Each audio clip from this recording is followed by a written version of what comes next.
Namaste to all. On behalf of whole NPS family, I welcome all of you. I am thankful to God for giving me opportunity to be a part of New Era Progressive School and that too as a chairman. I have all the faith in NPS team as it is one of the best.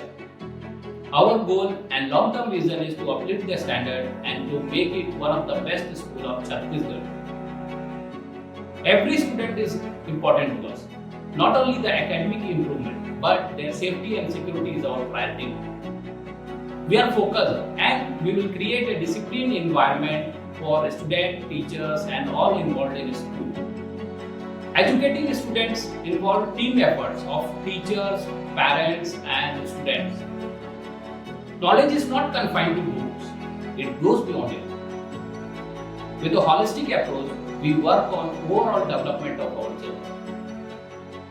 Just to reflect our vision, I would like to share with all of you that we have already started the Kyasu class, whose motto is learning by doing.